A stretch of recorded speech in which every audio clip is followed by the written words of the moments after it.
예수님 이름으로 기도 올리옵나이다. 아멘. 샬롬.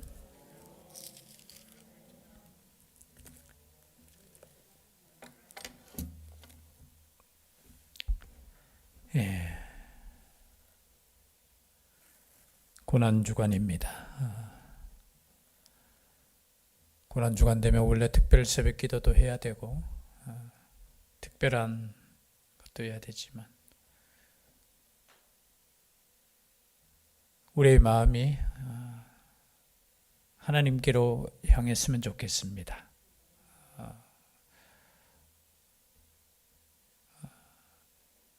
과거에 성도님들 중에 동방정교회가 있죠. 예, 저 서방교회를 가톨릭이라고 동방정교회가 나는 동방정교회 수도사들은 과거에 시편을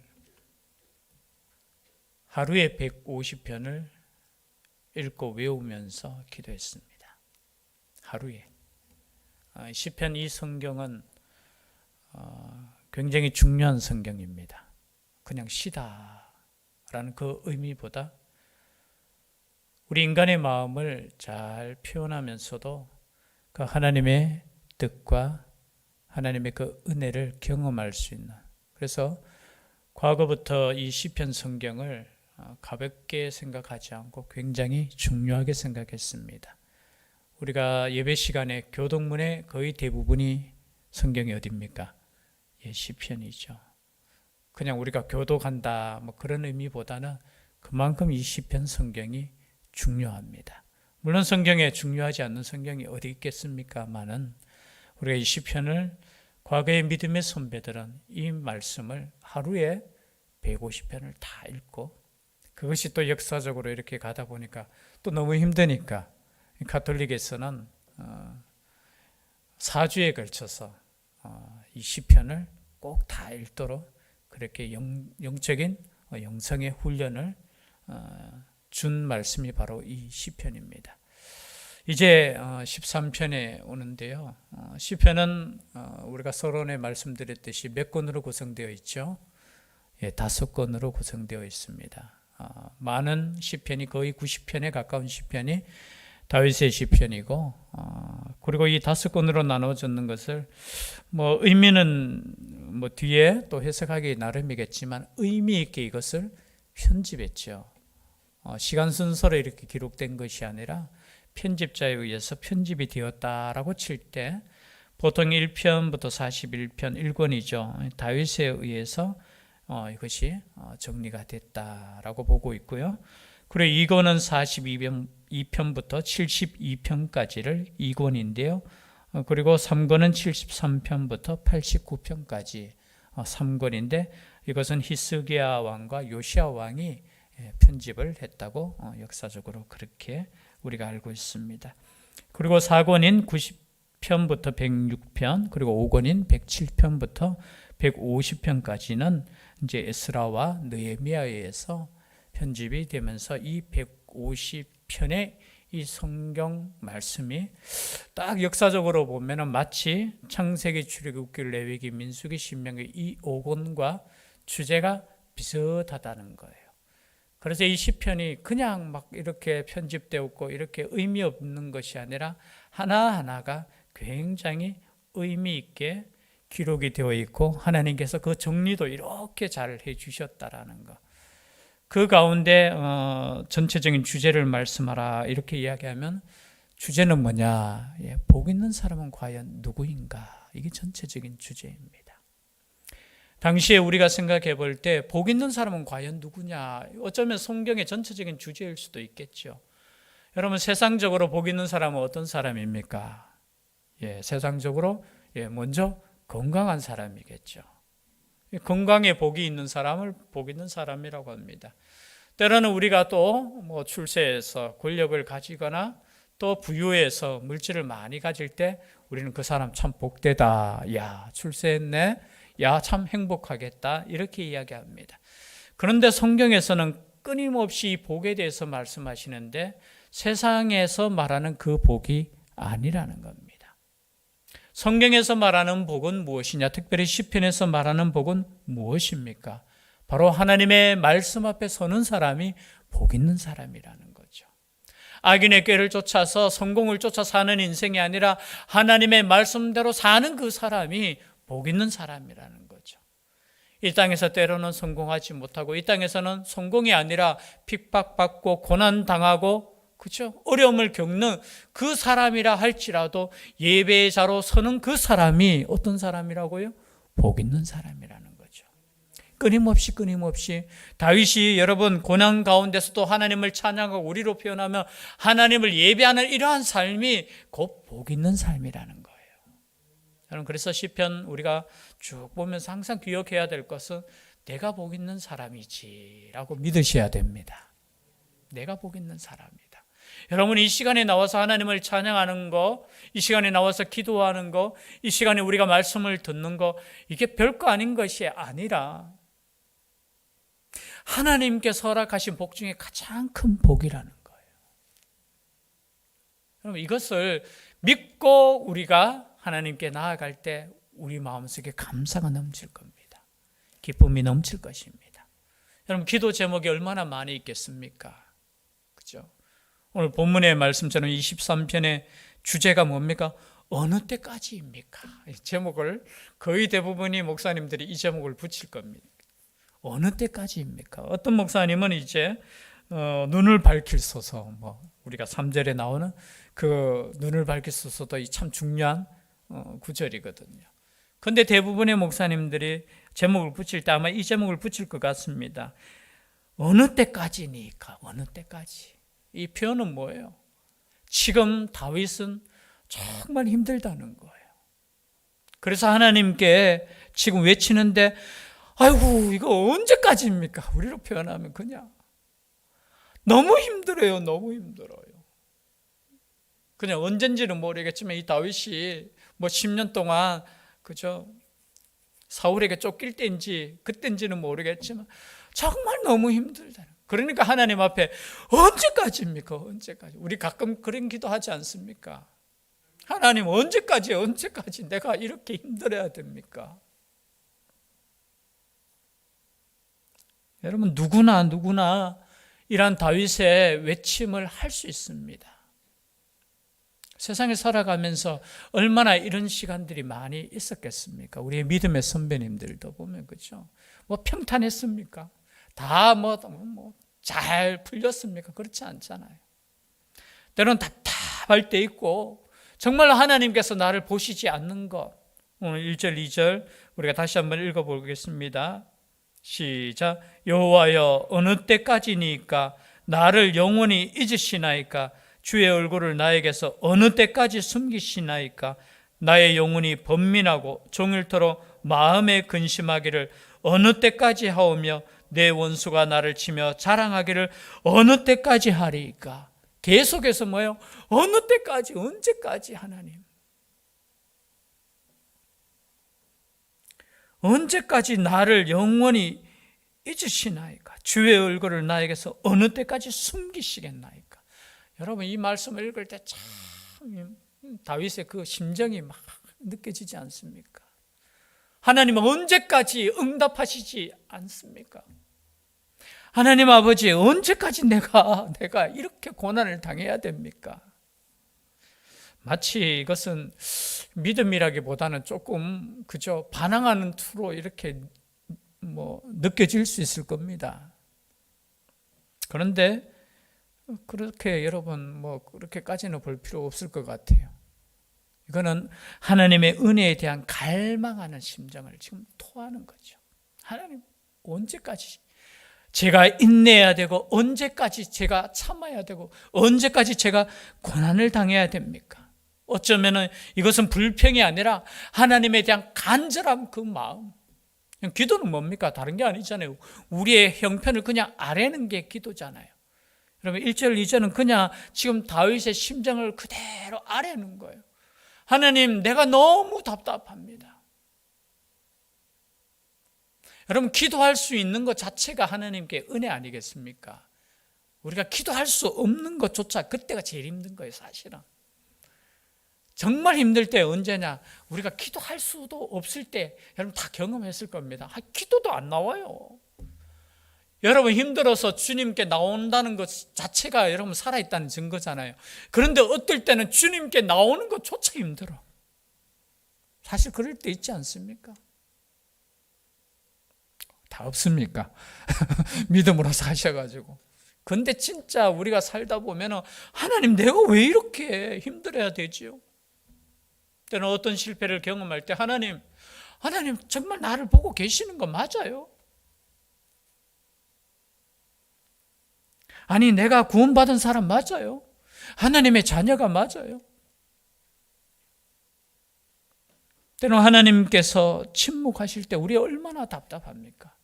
근데 여러분 성경을 보면 하나님 침묵하실 때 때로는 400년 동안 침묵하셔요. 그렇지 않습니까? 이스라엘 백성이 애굽에 들어갔을 때 몇 년 만에 나왔어요? 400년 만에 나왔어요. 여러분 말라기 선지자가 마지막 외침을 하고 난 뒤에 몇 년 동안 하나님께서 침묵하셨어요? 400년이에요. 우리는 이렇게 생각할 수 있습니다. 야, 우리 하나님 정말 우리하고 시간 이게 생각이 다르시구나. 그런데 여러분 자세히 보세요. 그 400년 동안 하나님께서 그냥 쉬시고 계셨습니까? 설교 말씀 많이 들고 성경 공부했잖아요. 하나님은 그냥 가만히 계셨습니까? 아니에요. 우리 생각에는 우리의 뜻대로 이루어지지 않으면 하나님 그냥 가만히 계시는 것 같고 참 하나님은 답답하시지도 않는 것 같아. 그래서 가끔 우리가 기도할 때 입장 바꿔놓고 한번 생각해 보세요. 이렇게도 기도하잖아요. 근데 그때도 우리 하나님은 가만히 계신 거 아닙니다.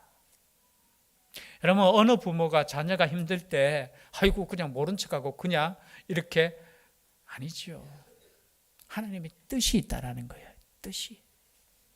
다만 우리는 인간이기 때문에 이렇게 기도할 수밖에 없어요. 언제까지 내가 이렇게 해야 되고 정말 하나님 내가 이것이 맞습니까? 맞습니까?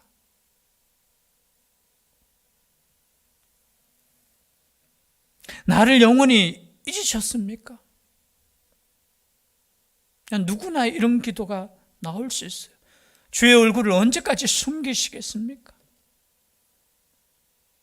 2절 말씀에 보니까 나의 영혼이 번민하고 종일토록 마음에 근심하기를 어느 때까지 하오며. 지금 다윗의 심정이 어떤 나의 영혼이 번민한다고 했어요. 여러분 번민한다. 제가 영어 성경을 보니까 레슬링이라는 단어를 쓰더라고요. 번민. 번민. 이 잠도 못 자고 그냥 막 이 힘든 거 있잖아요. 번민하고 종일토록 마음에 근심하기를 어느 때까지 하오며. 지금 종일토록 근심하는 거예요. 여러분 이러한 시간을 보낼 때 있지 않습니까? 근심한다는 뜻은 보니까 슬퍼하다는 거예요. 하루 종일 슬퍼하고. 그것뿐만이 아닙니다. 그러한 시간에 내 원수가 나를 치며 자랑하기를 어느 때까지 하리까. 원수까지 나를 치고 있어요, 여러분.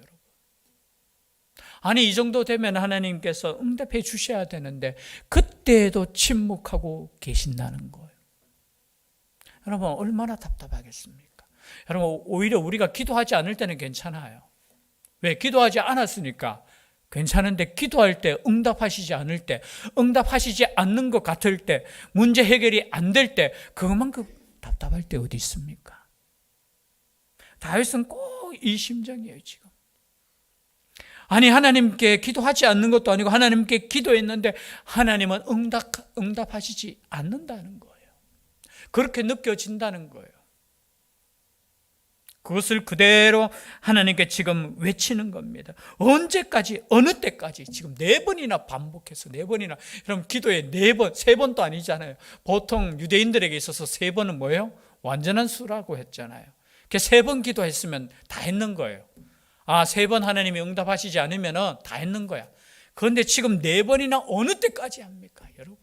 그 3번을 넘어서서 다윗은 4번째 지금 하나님께 기도하는 거예요. 외치고 있다라는 겁니다. 그러면서 기도합니다. 3절 말씀에 여호와 내 하나님이여 나를 생각하사 응답하시고 나의 눈을 밝히소서. 두렵건대 내가 사망의 잠을 잘까 하오며. 드디어 그죠? 때로는 하나님 어느 때까지 합니까? 내가 어느 때까지 이렇게 힘들어야 됩니까? 이렇게 고민하고 있을 때 지금 다윗은 어떻게 해요? 그것을 기도로 지금 승화시킵니다. 여호와 내 하나님이여 나를 생각하사 응답해 달라고. 그러면서 기도 제목이 나옵니다. 나의 눈을 밝히소서. 어느 목사님이 이 주제로 이렇게 설교하시는 걸, 나의 눈을 밝혀주시옵소서.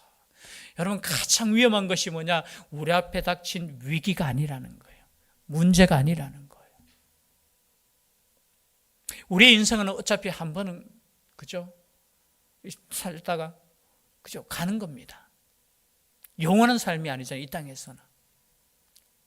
근데 이 땅에 살면서 가장 위험한 것이 뭐냐면, 가장 위험한 것이 우리 목숨의 위험 아니겠습니까? 우리가 살다 보면 뭐 다른 위기도 많이 있겠지만 나의 생명에 대한 위기가 올 때, 그죠? 그게 가장 큰 위기잖아요.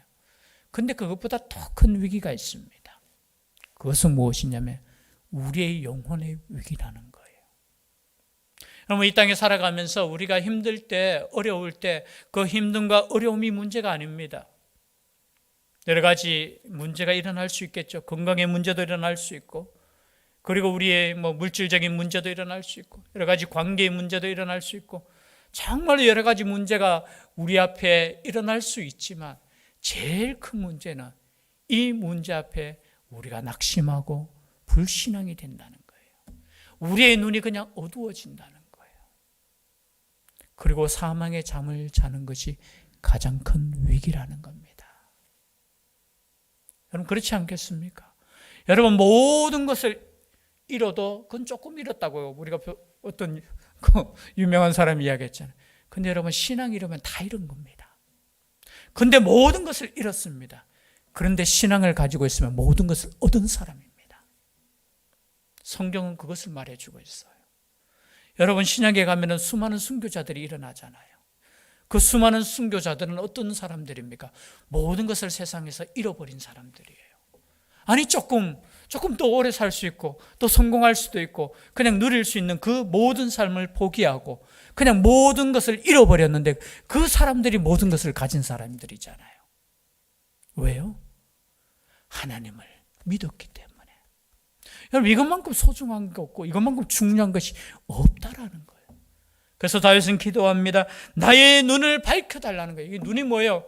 건강이라는 거죠. 보통 눈을 표현할 때 그죠? 육적인 건강도 표현하고 영적인 건강도 표현하는 거예요. 나의 눈이 쇠하지 않도록 나의 눈을 밝혀달라고 기도하는 거예요. 여러분 우리가 기도하실 때 어떤 문제를 만났을 때 기도할 때 그 문제를 놓고 해결하는 기도도 중요합니다. 맞죠? 그런데 그것보다 더 중요한 것은 나의 눈이 하나님께 고정될 수 있도록 기도하셔야 되는 겁니다. 이것을 통해서 하나님께서 우리에게 주시고자 하는 하나님의 음성을 듣기를 위해서 기도하셔야 됩니다. 나의 눈이 하나님을 온전히 바라볼 수 있는 시간이 될 때 그 시간은 고난의 시간이 아니고 고통의 시간이 아니라 우리에게 있어서 가장 유익한 시간이었고 생명의 시간이었다라는 거죠. 여러분 우리의 위기는 진짜 고난당할 때 위기가 아닌 것 같아요. 그냥 잘 나갈 때 우리의 눈이 하나님을 향하는 것에서 벗어나서 세상을 향하고 내가 가진 거 그거 부여잡고 있고 그거 조금 더 누리려고 하고 있고 그게 문제지. 나의 눈이 그냥 어두워지는 것이 문제지. 나의 영혼이 하나님을 향하지 않는 것이 문제지. 다른 것은 사실은 큰 문제 아니라는 거예요. 그래서 다윗은 나의 눈을 밝혀 주시옵소서 이렇게 기도하고 있다는 겁니다.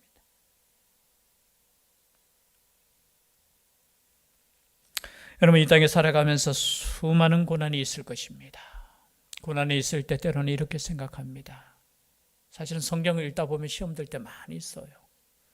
다니엘의 그 세 친구 고백을 보면 때로는 시험이 들어요. 풀무불에 들어가기 전에 어떤 고백을 하죠? 하나님께서 우리를 구원하여 주실 것이야. 그러나 그냥 구원하여 주시지 않을지라도 그리하지 않을지라도 여러분, 그 믿음, 참 우리는 성경 읽을 때 참 그 믿음 그냥 우리가 감동받고 그냥 넘어가냐. 사실 이거 쉬운 거 아니잖아요. 하나님, 내가 어떻게 이렇게 잘 믿는데 내가 왜 풀무불에 들어가야 됩니까? 때로는 우리의 마음은 그렇잖아요. 내가 이렇게 하나님께 신실한데 왜 하필 내가.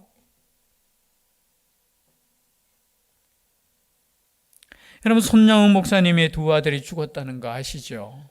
예, 그런데 그 죽었을 때 손양훈 목사님은 어떻게 그 아들을 죽인 사람을 용서하고 어떻게 그 장례식장에서 10가지 그 감사 기도로 드릴 수 있었을까요? 저는 생각해 볼 때, 아니, 무슨 생각으로?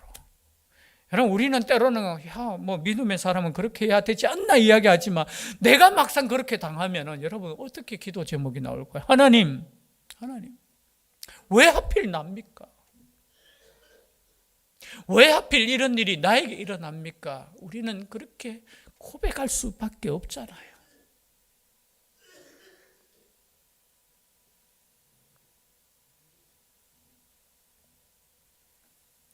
여러분, 우리가 고난을 당할 때 이런 고백은 없을지라도 기억하셔야 됩니다. 하나님의 뜻이 있다라는 거예요.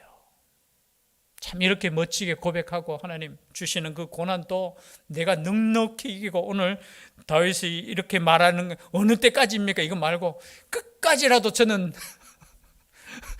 승리하겠습니까? 이렇게 고백하지 못하더라도, 아니, 우리 믿음의 선배들처럼 그렇게 멋있게 고백은 하지 못할지라도 기억하십시오. 하나님의 뜻이 있다라는 거예요. 사도 바울도 자신에게 뭐가 있었습니까? 가시가 있었잖아요. 여러분, 복음 전하는 자가 가시가 있다는 게 이게 참 얼마나 이게 마음이 아픈 겁니까? 우린 그렇게 생각하잖아요. 아이고, 아니, 하나님 말씀 증거하시는 사람이 하나님의 증거자가 무슨 병이 있습니까? 뭐 손가락질 할 수 있을 거예요. 그러니까 바울도 막 눈치 조금 보였지 않겠습니까? 이 건강하면 더 좋겠는데, 그럴 때 몇 번 기도했다고 했습니까? 3번 기도했을 때 우리 하나님의 음성은 이것이었습니다. 네가 약한 그곳에서 나의 복음이 온전해진다는 거예요. 여러분, 이것이 우리의 생각을 완전히 바꿔놓지 않습니까? 때로는 내 문제가 해결되면 하나님께서 영광 받으시고 복음의 증인되고 얼마나 좋습니까? 그죠? 가끔가다 저도 그런 생각 듭니다. 인물도 좀 좋았으면 좋겠고, 키도 컸으면 좋겠고, 머리카락도 안 빠지고, 그러면 참 설교할 때 대부분이 보니까 그래도 인물도 좋으면 그래도 더 은혜스럽지 않겠습니까? 옆에 미장원 맞죠? 제가 오늘 이발을 했습니다. 갔는데 5월 달까지만 하게 되었다 하면서 지병이 좀 있어서 그래서 너무 지금까지 거의 제가 교회 왔을 때가 2003년도니까 2002년부터 시작했다고 하시더라고요.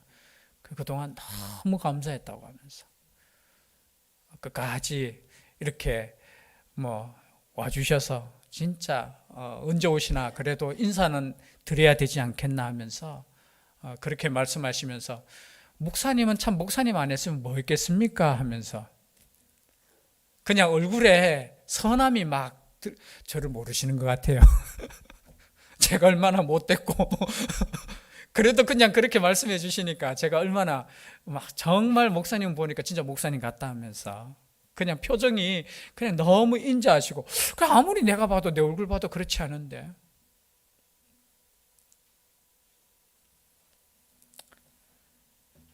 사도 바울의 육체의 가시가 있었을 때, 하나님께 기도했을 때 하나님의 응답은 이것이었습니다. 네가 생각할 때는 네가 건강하고, 네가 생각할 때는 네 인물이 잘났고, 네가 생각할 때는 말 잘하면은 복음에 능력이 있을 것 같지?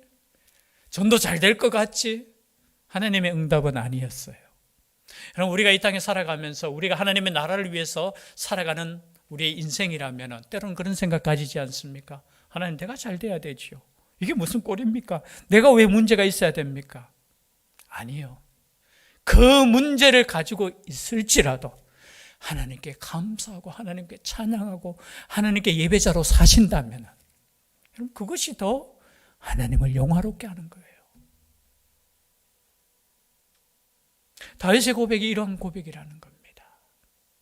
단순히 문제 해결에만 지금 매어 달리는 것이 아니라는 거예요. 그러면서 마지막에 이제 하나님을 찬양합니다. 여러분, 기도하는 사람은 이제 참 이게 변화되죠. 앞에는 언제까지입니까? 막 이렇게 하다가 기도하는데 5절, 6절에는 어떻게 해요? 그냥 찬양해요. 5절, 6절 한번 읽어보겠습니다. 시작. 나는 오직 주의 사랑을 의지하였사오니 나의 마음은 주의 구원을 기뻐하리이다. 내가 여호와를 찬송하리니 이는 주께서 내게 은덕을 베푸심이로다. 여러분, 기도하는 사람은 주님께서 주시는 평안이 찾아온다는 거예요. 기도하는 사람은 확신이 있다라는 거예요. 여러분, 앞에서 그렇게 부르짖던 이 다윗은 나는 오직 주의 사랑을 의지하였사오니 나의 마음은 주의 구원을 기뻐하리다. 구원하실 것을 믿는다는 거예요. 여러분, 기도하는 사람은 이러한 주님께서 주시는 확신에 찬 감사가 있다라는 겁니다. 이 짧은 시간이지만 여러분, 그냥 짧은 시간에 하나님께 드려지는 이 찬송 같지만 나는 오직 주의 사랑을 의지하여서, 여러분, 변함없는 하나님의 사랑을 의지해서 우리는 기도하셔야 되는 겁니다. 때로는 이게 번민하고 고민되고 하나님께서 함께 하실까? 아니에요. 우리 하나님은 여전히 우리를 사랑하시는 우리 하나님 아버지시라는 거예요. 여러분, 우리의 의를 가지고 기도하는 거 아니잖아요. 우리 형편을 가지고 기도하는 거 아닙니다. 우리의 믿음 가지고 기도하는 거 아니에요. 변함없으신 하나님의 그 사랑을 의지해서 우리는 기도하는 겁니다. 여러분, 12편에는 하나님의 변함없으신 그 말씀을 의지해서 기도한다고 했잖아요. 13편은 하나님의 그 크신 사랑, 변함없으신 그 사랑을 의지해서 기도한다는 거예요. 왜? 그 사랑이 나를 구원하실 줄 믿기 때문에. 여러분, 이런 확신에 찬 여러분, 이 다윗의 고백이 우리의 고백이 되시기를 원합니다. 6절 말씀에 내가 여호와를 찬송하리니 이는 주께서 내게 은덕을 베푸심이로다. 여러분, 기도의 결과는 뭡니까? 찬송이라는 거예요. 여러분, 그래서 찬송을 많이 하십시오. 많이 드리십시오. 여러분, 제가 볼 때는 기도보다 저는 찬송을 더 많이 했으면 좋겠어요. 찬송이라는 것은 기도 응답의 확신에 찬 사람들이 할 수 있잖아요. 가끔 우리도 부모로서 그렇잖아요. 우리 자녀들이 막 단락하고 맨날 이런 거보다 우리 앞에서 찬송하고, 찬송이 아니죠, 막 노래하고 이러면 막 부모 마음이 즐겁듯이, 여러분, 우리가 하나님을 찬송할 때 하나님께서 응답해 주시고 은혜를 베풀어 주신다는 거예요. 저는 짧은 인생이지만 정말 하나님께서 찬송을 기뻐하신다는 것을 저는 이게 마음에 느껴져. 왜? 우리를 만드신 목적이 하나님을 찬송하게 하기 위해서. 그 목적 자체가 찬송이잖아요. 그러면 여러분, 우리가 찬송하고 있다면 우리는 하나님의 목적대로 살고 있다라는 거예요. 그런데 언제 찬송할 때? 우리가 잘 되고 우리가 감사가 넘칠 때 그 찬송이 아니라 때로는 잘 되지 못하고 힘들고 아프고 낙심되고 어려울 때 하나님을 찬송해 보십시오. 하나님이 기뻐하시지 않겠습니까? 하나님께서 응답하시지 않겠습니까? 하나님께서 구원하시지 않겠습니까? 하나님께서 은혜 주시지 않겠습니까? 하나님께서 은혜 주신다는 거예요. 그것이 시편, 어쩌면 150편의 전체적인 주제예요. 하나님을 찬송하는 삶, 그 삶이 우리의 믿음의 삶이라는 것. 이 믿음의 삶이 우리에게 있기를 주의 이름으로 축복합니다. 기도드리겠습니다. 사랑의 하나님, 때로는 다윗의 고백처럼 하나님, 도대체 언제까지입니까? 이렇게 토로할 때가 있지 않습니까? 그러할 때마다 우리에게 찾아와 주셔서 우리에게 믿음 주시고 위로 주시고 확신 주시니 감사를 드립니다. 우리의 입술에서 기도가 떠나지 않게 하여 주시고 감사가 떠나지 않게 하여 주시고 오직 찬송하는 입술로 우리의 삶을 주관하여 주시옵소서. 오늘도 하나님의 전에 나와 하나님께 우리의 마음을 드린 하나님의 백성들 위해 함께하여 주시고 기도 제목 위에 응답하여 주시옵소서. 주의 성령께서 함께하여 주시기를 간절히 원하옵고 예수님 이름으로 기도 올리옵나이다. 아멘.